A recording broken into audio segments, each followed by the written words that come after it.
Assalamualaikum teman-teman. Yuk kita belajar surat An-Nasr halaman 99.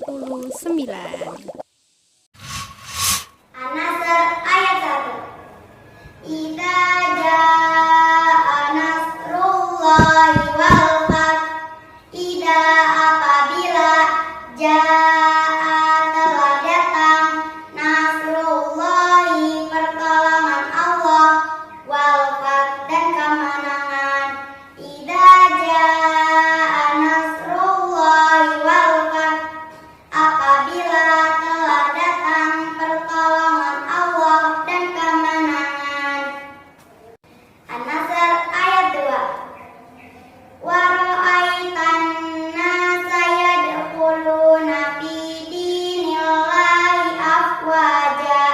Wa ra'aita dan kamu perhatikan an-nasa manusia yadkhuluna masuk fi dinillahi agama Allah afwaja berbondong-bondong. Wa ra'aitan nasa yadkhuluna fi dinillahi afwaja dan kau memperhatikan manusia masuk agama Allah berbondong-bondong. An-Nasr ayat 3. Fasabbih bihamdi rabbika wastaghfir innahu kana tawwaba. Fasabbih maka bertasbihlah bihamdi dengan memuji rabbika Tuhanmu wastaghfir dan mohon ampunlah kepadanya. Innahu kana sungguh dialah tawwaba maha penerima taubat. Fasabbih bihamdi rabbika wastaghfir innahu kana tawwaba maka bertasbihlah dengan memuji Tuhanmu dan mohon ampunlah kepadanya, sungguh dialah maha penerima taubat. Surat An-Nasr adalah surat yang ke-110, turun di kota Madinah dan terdiri atas 3 ayat. Dan surat An-Nasr artinya pertolongan.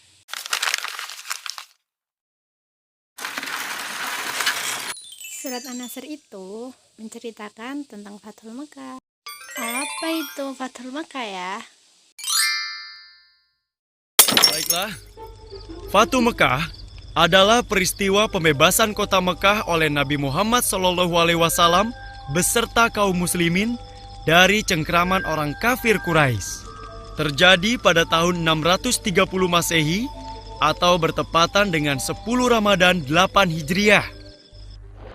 Ketika itu, Rasulullah SAW dengan kekuatan tidak kurang dari 10.000 orang pasukan berangkat dari Madinah setelah asar. Ini adalah sebuah operasi militer rahasia yang tidak diketahui orang-orang kafir Quraisy di Mekah. Pak Guru, apa penyebabnya sehingga Nabi mengerahkan pasukan sebesar itu?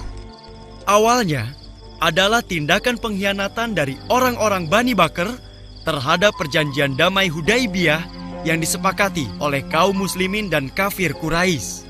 Pada suatu malam, di satu tempat dekat mata air bernama Al-Watir, sekelompok orang dari Banu Khuza'ah yang merupakan salah satu suku pendukung dan pembela Nabi Muhammad SAW tengah beristirahat.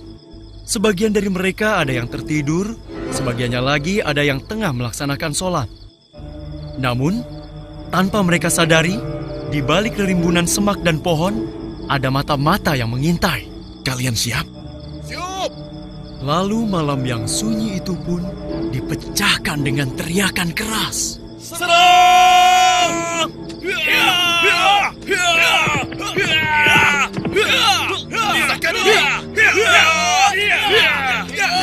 Darah pun tertumpah kemana-mana. Namun, semua itu tidak menyurutkan kekejaman kelompok penyerang. Mereka terus mengayunkan pedang ke sana kemari, membabi buta. Siapa yang menyerang, Pak Guru? Mereka adalah orang-orang Bani Bakr yang dibantu pasukan dari kafir Quraisy. Banu Khuza'ah tidak melawan. Mereka melawan. Namun karena kalah jumlah dan persiapan, akhirnya mereka pun terdesak hingga ke Mekah. Syukurlah, ada salah seorang dari Bani Khuza'ah yang bernama Amir bin Salim berhasil meloloskan diri dari kepungan.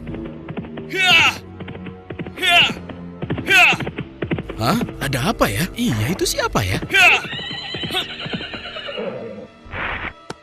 Ya Rasulullah! Ya Rasulullah! Ketika sudah berhadapan dengan Nabi, Amir bin Salim menceritakan seluruh kejadian yang menimpa dirinya dan Bani Khuza'ah.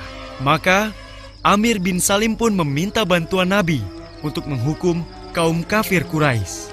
Dan Rasulullah pun menjawab, "Engkau pasti akan ditolong, wahai Amir bin Salim."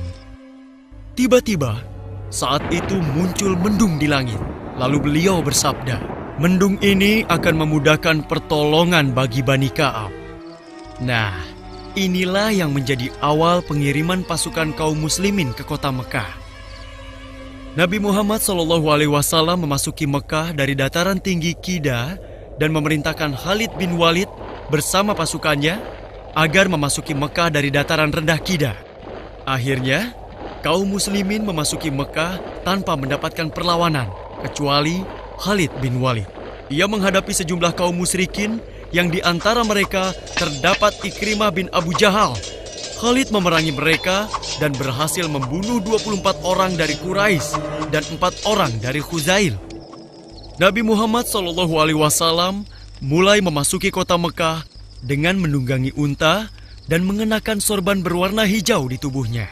Rasulullah terus menundukkan kepalanya sampai menyentuh punggung unta.